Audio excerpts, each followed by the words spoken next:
Hello everyone, welcome to maths Guru exam tech channel. तो बच्चों मैं हूं आपका अपना मैथ्स गुरु अभिषेक अस्थाना। तो आज का जो क्वेश्चन है n-1, ठीक है, limit n tends to 0 r equal to summation r 0 से n-1 और 1/√n² माइनस r²। तो इस टाइप के क्वेश्चन जो हैं इस टाइम ज़्यादातर क्वेश्चन पूछे जा रहे हैं, ठीक है। यूपी पीजीटी में, जीआईसी प्री में और अभी जो जिला सांख्यिकी अधिकारी का एग्जाम हुआ उसमें भी पूछा गया था इस टाइप से क्वेश्चन। तो देखिए इसमें क्या करना पड़ता है, आपको ये याद कर लेना है, इसके कुछ समेशन है, इसके कुछ जो प्रतिस्थापन है वो कि 1/n को हम dx लिख देते हैं, पहली बात। समेशन को इंटीग्रेशन कर देते हैं, ठीक है, और इसको इतना, और इसमें क्या कर देते हैं, लिमिट ले लेते हैं उसके बाद, ठीक है। और r/n को x लिख देते हैं, ठीक है। ये तीन आपको इसके प्रतिस्थापन याद कर लेने हैं, ठीक है। अगर ये तीन प्रतिस्थापन आपको याद होगा अच्छी तरीके से तो आप बिल्कुल इस टाइप से क्वेश्चन को सॉल्व कर पाएंगे, ठीक है। तो देखिए लिमिट दी है n टेंस टू इनफाइनाइट, तो लिमिट ले लेंगे पहले। तो देखिए इसको हटाएंगे और उससे पहले भी इसमें थोड़ा सा चेंजेस कर ले। तो इसको हम जब हटाएंगे तो कितना आएगा, इंटीग्रेशन हो जाएगा भाई। समेशन को हम क्या लिख सकते हैं, इंटीग्रेशन। और देखिए r/n बनाना है तो इस हालत में हम क्या करेंगे, इसमें से n कॉमन ले लेंगे। तो जब n² कॉमन आएगा, रूट से बाहर लेंगे तो n हो जाएगा, अंडर रूट कितना बचेगा, 1 माइनस r/n का होल स्क्वायर, है ना, इतना बच जाएगा। फिर अब देखिए यहाँ पे बच्चों लिमिट भी लेना है, तो r/n को हमको कितना लेना है, x लेना है। तो लिमिट भी चेंज हो जाएगी। तो r की लिमिट कहाँ से है, 0 से है, कहाँ तक, n-1 तक। तो n-1 तक जब इनफाइनाइट यहाँ पे रखेंगे n की वैल्यू, तो कितनी बन जाएगी हमारी, यहाँ पे 1 बन जाएगी, है ना। यहाँ से वैल्यू बना लेना है बस, और कुछ नहीं करना है आपको। अब देखिए क्या इसका क्या हो जाएगा सोल्यूशन, 0 to 1 और 1/n को लिख देंगे dx upon under root 1 minus x² हो जाएगा ये, ठीक है। और इसको हम, ये किसका फॉर्मूला लिखा है बच्चों, साइन इनवर्स का लिखा, तो ये हो जाएगा साइन इनवर्स x 0 to 1 रखेंगे तो कितना हो जाएगा बच्चों, sine inverse 1 minus sine inverse 0। तो इसका मतलब ये π/2 आंसर आ जाएगा, ठीक है। कौन सा ऑप्शन सही हो जाएगा, ऑप्शन बी आपका बिल्कुल करेक्ट हो जाएगा, ऑप्शन नंबर बी। तो इस टाइप से हम क्वेश्चन को सॉल्व कर सकते हैं, ठीक है। चलिए नेक्स्ट क्वेश्चन की तरफ बढ़ते हैं। नेक्स्ट क्वेश्चन देखिए बच्चों, अगला क्वेश्चन क्या दिया है, अंतराल 0,1 में फलन f(x) x-1 x-2। तो लेग्रांजे की मध्यमान प्रमेय का प्रयोग करते हुए c का मान ज्ञात कीजिए, ठीक है। तो बड़ा आसान क्वेश्चन है, लेग्रांजे का स्टेटमेंट याद कर लें, f' बराबर fb minus fa upon b minus a होता है लेग्रांजे के लिए, ठीक है। रोले के लिए क्या होता है, रोले का पूछ ले अगर, तो f' सीधा कितना होता है, 0, क्योंकि इसमें जो कर्व होता है दोनों इक्वल बनते हैं, fb और fa का, और इसमें थोड़ा कर्व ऊपर नीचे या इधर उधर बनता है, ठीक है। तो देखिए सबसे पहले हम fa वैल्यू निकालेंगे, तो 0 रखेंगे, ये हमारा a है और ये b है, तो 0 रखेंगे तो ये हमको 2 मिल जाएगा। और बच्चों 1 रखेंगे तो हमको कितना मिल जाएगा, 1 माइनस 1 0। फार्मूला क्या कहता है, डैश। तो आपको डैश लेने से पहले, ठीक है, डैश लेने से पहले हम क्या करें, इसका एक बार गुणा कर ले, तो f(x) कितना मिल जाएगा, x² माइनस 3x, ठीक है, प्लस 2, ये इसका गुणा आ जाएगा। गुणा करने के बाद इसका अवकलन करेंगे तो f' कितना बच्चों आ जाएगा, 2x माइनस 3। f' में इसको कन्वर्ट कर देते हैं तो 2c माइनस 3 हो जाएगा। अपने फार्मूले का यूज कर लेते हैं, तो 2c minus 3 equal to fb minus fa। तो fb की वैल्यू बच्चों कितनी है, 0, माइनस fa की वैल्यू कितनी है, 2 अपॉन b माइनस a यानी कि 1 माइनस 0। तो ये हो जाएगा 2c equal to minus 2 plus 3, तो c इक्वल टू 1/2 हो जाएगा, इसका मतलब 0.5। आंसर चेक करने का मेन तरीका यही है बच्चों कि इसके बीच की ही वैल्यू आएगी, ठीक है, इस इंटरवल के बीच की वैल्यू आएगी। तो देखिए इसके बीच में कहीं ना कहीं 0.5 ही मिलेगा, तो इसका मतलब हमारा आंसर जो है बिल्कुल करेक्ट आ चुका है। ऑप्शन नंबर कौन सा सही है, ऑप्शन नंबर आपका बी वाला बिल्कुल सही हो जाएगा, ठीक है। और इसके बाद देखिए क्वेश्चन आगे बढ़ते हैं। तो क्वेश्चन दिया हुआ है, i dot j cross k plus j dot k cross i plus k dot i cross j, ठीक है। तो ये हमारा क्वेश्चन दिया है बच्चों। तो ये हम जानते हैं, इसका एक सर्किल बना लेंगे इस टाइप से। तो यहाँ लिख लें i जे के, तो आई जे की वैल्यू के होती है, जे के की वैल्यू आई होती है, ठीक है। जस्ट आगे इसको क्लॉकवाइज घुमाएंगे तो जिसकी वैल्यू जिसके आगे बढ़ती जाएगी वही होती है। तो जे क्रॉस के की वैल्यू कितनी हो जाएगी, जे क्रॉस के की वैल्यू कितनी हो जाएगी, आई प्लस जे डॉट के क्रॉस आई, तो के क्रॉस आई की वैल्यू कितनी हो जाएगी, जे प्लस के, और आई जे, आई और जे की वैल्यू कितनी हो जाएगी, के। तो हम जानते हैं समान का जो डॉट होता है 1 होता है, तो 1 + 1 = 3 ऑप्शन हमारा सही हो जाएगा, यानी कि ऑप्शन नंबर डी जो है बिल्कुल करेक्ट हो जाएगा, ठीक है। उसी सीरीज को आगे बढ़ा रहे हैं हम लोग, 13 नंबर क्वेश्चन है ये। फिर बढ़ते हैं हम लोग नेक्स्ट, तो इसमें क्वेश्चन दिया हुआ है x² del u/del x² + 2xy del u/del x del y + y² del u/del y² का मान कितना होगा। तो इसका बच्चों मान तो हम लोग जानते हैं, समघाती ये व्यंजक लिखा हुआ है, तो इसका मान कितना होता है, n(n-1) और u, है ना। तो ये वाला इसका करेक्ट आंसर होता है, ये इसके इक्वल होता है n(n-1) u, है ना। तो इसका ऑप्शन कौन सा सही हो जाएगा, ऑप्शन नंबर सी आपका बिल्कुल करेक्ट हो जाएगा, ठीक है। चलिए अगला क्वेश्चन लेते हैं, बहुत ही अच्छा क्वेश्चन दिया है। नेक्स्ट दिया हुआ है, एक सरफेस दिया है x² + 4y² x² + 4y² -3z² -3z² -2 = 0 और 1 1 1 पर यूनिट नॉर्मल वेक्टर ज्ञात कीजिए, है ना। पॉइंट दिए हैं 1 1 1, ठीक है। इस पर पूछ रहा है यूनिट नॉर्मल वेक्टर निकालना है। तो देखिए बच्चों, जब भी यूनिट नॉर्मल वेक्टर निकालना हो तो देखिए इसका ये जो फंक्शन दिया है इसका हम लोग निकालेंगे ग्रेडियंट, है ना। इसको मान लेते हैं ये फंक्शन हमारा एफ, वैसे तो ये एफ जो फंक्शन है वो XYZ का फंक्शन है, ठीक है, लेकिन फिर भी हमने केवल एफ से इसको डिनोट कर लिया है। तो ये देखिए हमको क्या निकालना है, इसका ग्रेडियंट निकालना है, यानी कि ग्रेडियंट ऑफ एफ निकालना है। तो ग्रेडियंट क्या होता है, I del/del x + J del/del y + K del/del z, और जो हमारा सरफेस दिया है x² + 4y² -3z² -2, है ना। गुणा कर देते हैं तो देखिए x के रिस्पेक्ट में इसका गुणा करेंगे, और बाकी तो x का कोई फंक्शन है नहीं, तो इसका मतलब केवल इसी का कर देते हैं, तो 2x i हो जाएगा। फिर इसका कर देंगे, y का दोबारा कोई फंक्शन नहीं है, तो इसका मतलब इसका हो जाएगा 8yj, है ना।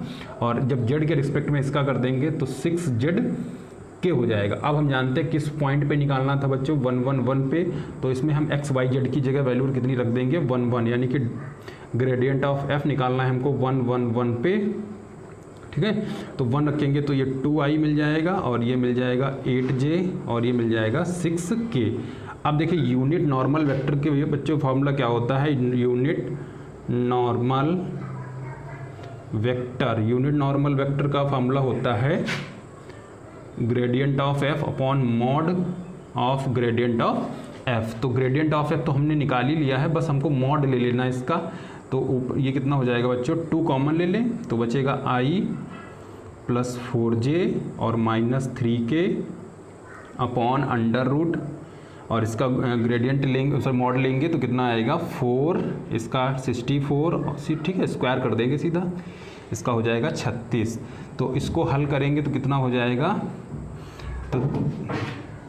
तो देखिए बच्चों कितना हो जाएगा इसका 2, और ये तो हमारा लिखा ही है i + 4j -3k = 36 64 100 और 104। 104 को हम लोग निकालें रूट के बाहर तो 26 दूना 52 और 52 दूना 104, है ना। तो हमको लगता है 26 चौके यानी कि 2√26, है ना, 2√26 आ जाएगा, तो 2 से 2 कट जाएगा, यानी कि 1/√26 और i + 4j -3k, ये हमारा यूनिट नॉर्मल वेक्टर निकल आएगा बच्चों।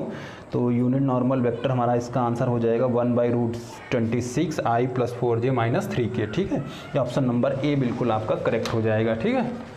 तो इसको आप लोग देख लें, यूनिट नॉर्मल वेक्टर निकालने का तरीका। चलिए बढ़ते हैं नेक्स्ट क्वेश्चन की तरफ।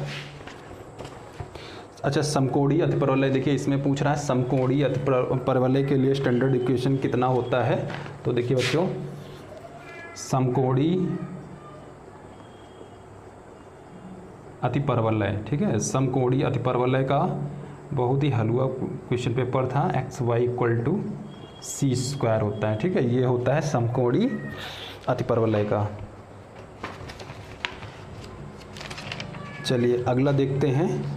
ये देखिए, ये कंडीशन हमने आपको पढ़ाई थी, जब पढ़ाया था आपको इलिप्स। अगर आपने नहीं देखा है वीडियो तो आप सबसे पहले उस वीडियो को देख ले कि स्पर्शी के लिए प्रतिबंध पूछा है इसने। क्वेश्चन दिया हुआ है कि y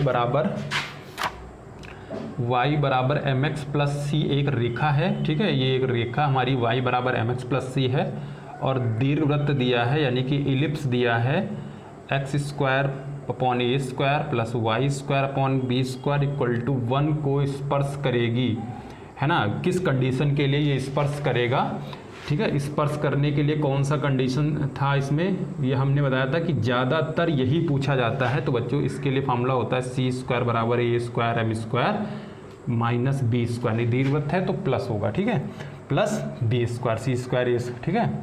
ये होता है इसका स्पर्शी का प्रतिबंध दीर्घवृत्त का। तो देखिए ये भी बिल्कुल हूबहू ऐसे क्वेश्चन पूछा गया था, 80 नंबर क्वेश्चन है ये। देखते हैं तो देखिए नेक्स्ट क्वेश्चन क्या दिया हुआ है। एक रेखा दी हुई है, ठीक है, रेखा से देखिए दो क्वेश्चन आए हैं, रेखा और समतल से। रेखा दी है x-2/3 equal to y-3/4 equal to z+5/-5। ये एक रेखा दी है और समतल दिया है आपका x + 3y - 5z+4 equal to 0 को प्रतिच्छेद करती है। इसका मतलब किस बिंदु पर प्रतिच्छेद करती है ये आपको फाइंड करना है। तो इस टाइप से क्वेश्चन बड़ा आसान हो जाता है। इसको लेमडा मान लेंगे और यहाँ से x y z की वैल्यू निकालेंगे, वो उठा के यहाँ रख देंगे, बस हमारा आंसर आ जाएगा। तो हमने इसको लेमडा के इक्वल रख दिया है। तो बच्चों x की वैल्यू कितनी आएगी, इसकी लेमडा से गुणा कर देंगे यानी कि 3 लेमडा प्लस 2 हो जाएगी। y की वैल्यू कितनी हो जाएगी, 4 लेमडा प्लस 3 हो जाएगी, और z की वैल्यू हो जाएगी -5 लेमडा -5।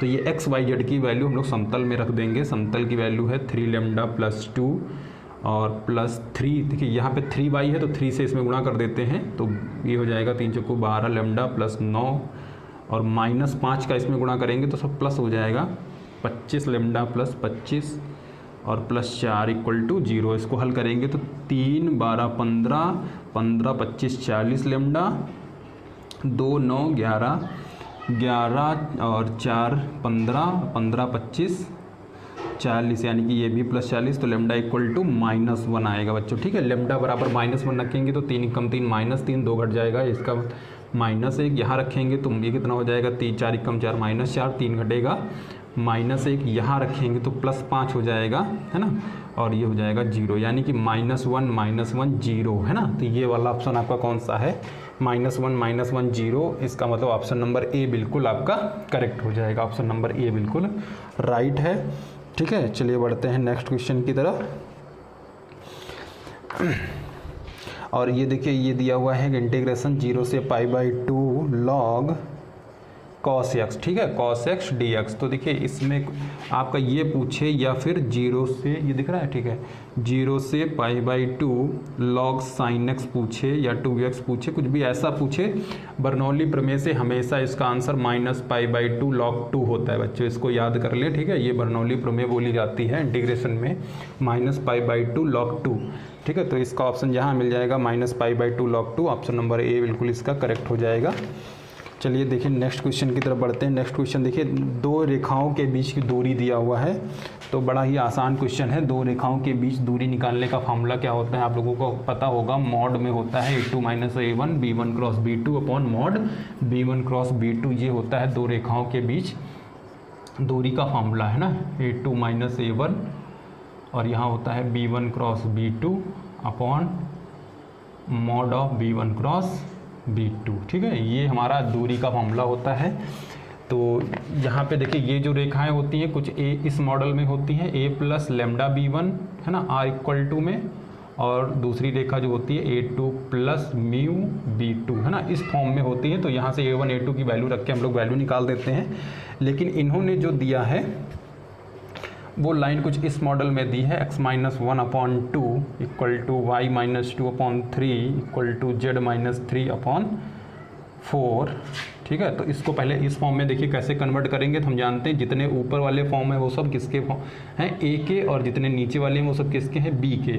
तो यहाँ से देखिए कितना मिल जाएगा, r इक्वल टू 1 है तो इसका मतलब i प्लस 2j, और यहाँ से मिल जाएगा प्लस 3k, और यहाँ हो जाएगा प्लस लेमडा, ये सब हो जाएंगे 2k यानी कि 2i प्लस 3j, और ये प्लस 4k हो जाएगा। ठीक है, और r हो जाएगा दूसरी रेखा, सॉरी कितनी दी है, x-2/3 y-3/4 और z-4/5, है ना। तो इससे निकालेंगे बच्चों r कितना हो जाएगा, 2i plus 3j plus 4k और प्लस म्यू और 3i plus 4j plus 5k। तो ये हमको मिल गई हैं दोनों रेखाएं।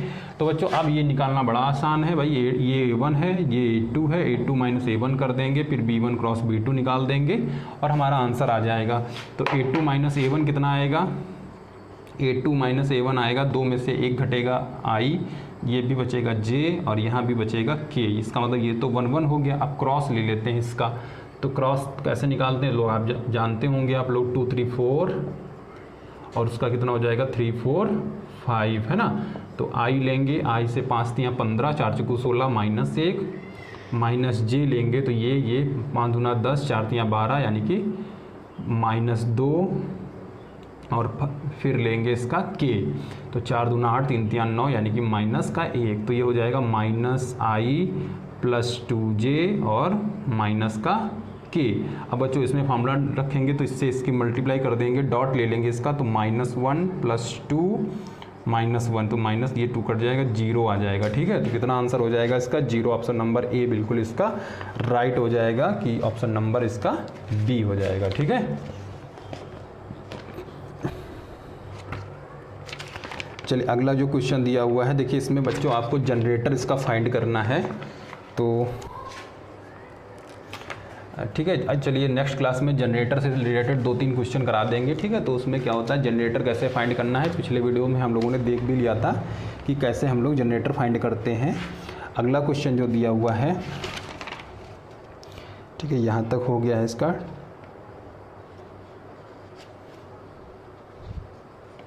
अच्छा, डायमेंशन लेना है इसका,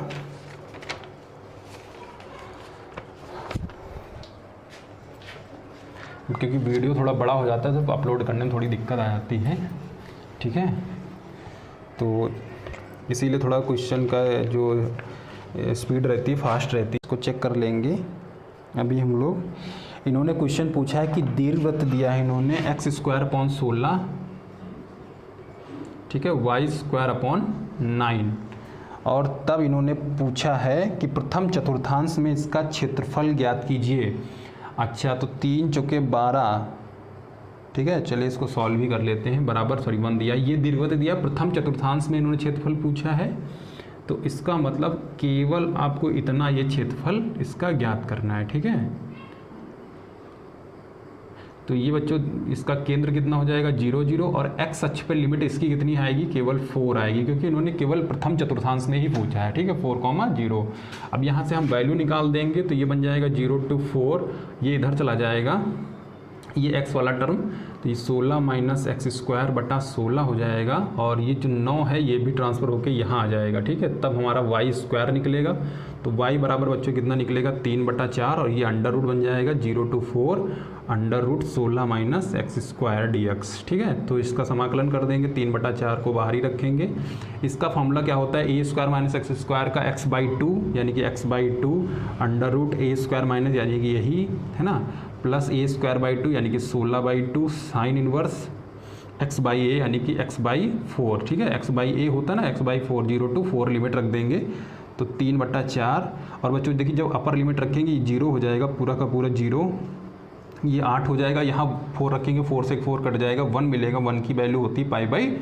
2 और 0 जब लोअर लिमिट रखेंगे 0 हो जाएगा, और यहाँ 0 साइन 0 भी 0 होता है, इसका मतलब ये पूरा 0 हो जाएगा। 2 4 जा 8 हो जाएगा, 4 से 4 कट जाएगा, तो 3 पाई आंसर आ जाएगा बच्चों। ठीक है, कितना आ जाएगा 3 पाई। तो ऑप्शन नंबर आपका कौन सा सही हो जाएगा, बी वाला ऑप्शन बिल्कुल करेक्ट हो जाएगा। ठीक है, तो इस टाइप से आप इसको समझ सकते हैं। अगला क्वेश्चन जो दिया हुआ है कह रहा है u बराबर, चलिए इसको बिगाड़ देते हैं पहले।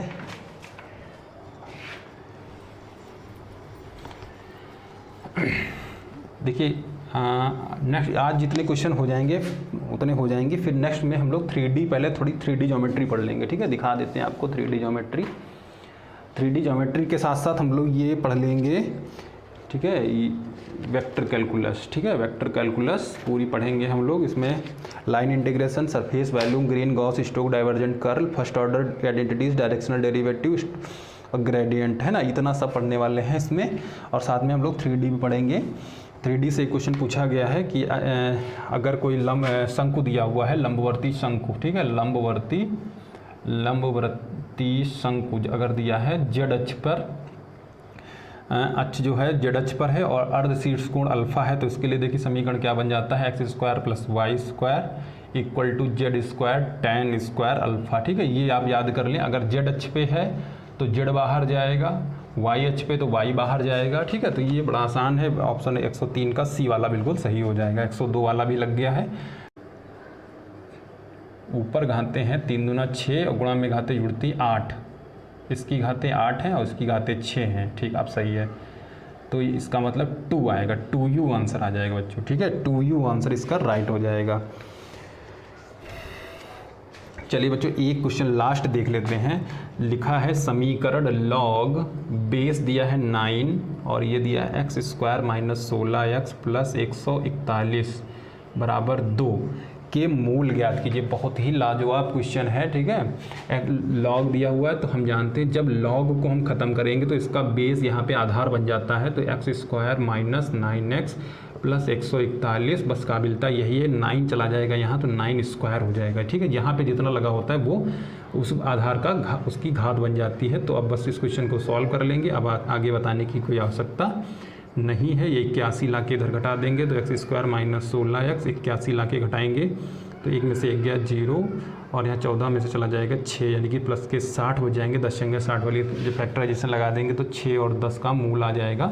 तो ऑप्शन आपका कौन सा सही हो जाएगा, ऑप्शन सी बिल्कुल आपका करेक्ट हो जाएगा। ठीक है, तो आज के वीडियो में बस इतने ही क्वेश्चन। अभी बहुत अच्छे अच्छे क्वेश्चन बाकी हैं कि कैसे हम लोग कॉमन कैटेगरी फाइंड करेंगे। ठीक है, और कोई भी अगर कोटी how many generators does cyclic group of order 8, अगर ऑर्डर 8 का कोई भी साइक्लिक ग्रुप दिया है तो उसका जनरेटर कैसे फाइंड करेंगे। फिर रीमान इंटीग्रल की ऊपर सीमा से सॉल्व करना है, यानी कि अपर रीमान इंटीग्रेशन सॉल्व करना है। ठीक है, रियल एनालिसिस से देखिए क्वेश्चन लिया गया है। फिर एक ऑब्जेक्ट है उसका इन्वर्स फाइंड करना है और कोफिशिएंट कैसे फाइंड करना है किसी भी बाइनोमियल थ्योरम में, ये क्वेश्चन दिया हुआ है। और अगला क्वेश्चन तो बड़ा आसान दिया, किसी रेखा के घन के 4 विकर्णों की वैल्यू दी है तो वो तो बड़ा आसान है, इसको हटा देते हैं। एक समतल से क्वेश्चन लिया गया है। फिर एक तो बड़ा आसान tan इनवर्स ऐसे त्रिकोणमिति का दिया है। इसके बाद देखिए हाँ एक सरफेस दिया हुआ है तो उसका अभिलंबी सतह से समाकलन का मान ज्ञात कीजिए। देखिए इसमें गॉस डाइवर्जेंस थ्योरम लगेगी। ठीक है, गॉस डाइवर्जेंस थ्योरम से क्वेश्चन लिया गया। फिर एक अवकल समीकरण से लिया गया है। फिर एक सांको दिया, इसके नाभिलंबी जीवा की लंबाई ज्ञात कीजिए। फिर एक अतपरवलय दिया है जिसमें नाभियों की दूरी 8 है और उत्केंद्रता √3 है तो उसका समीकरण ज्ञात कीजिए। इस टाइप से दिया है। एक अवकल समीकरण का दिया है, उसमें कोटि घात बताना है, बड़ा आसान है, इसमें तो कोटि घात बताने में कोई दिक्कत नहीं है। तो अभी इतने क्वेश्चन इसमें बाकी हैं। ठीक है, तो नेक्स्ट वीडियो में हम लोग पहले कुछ महत्वपूर्ण इसी से रिलेटेड टॉपिक पढ़ लेंगे, उसके बाद हम लोग आगे बढ़ेंगे। ठीक है, इसके क्वेश्चन, क्योंकि अभी हम लोग ना तो रीमान इंटीग्रेशन में हम लोगों ने पढ़ा है, ना तो ये ग्रीन गॉस स्टोक डाइवर्जेंस वगैरह ये सब नहीं पढ़ा है। ठीक है, तो अगर वीडियो आपको अच्छा लगा तो वीडियो को लाइक करें, चैनल को सब्सक्राइब करें। Thank you.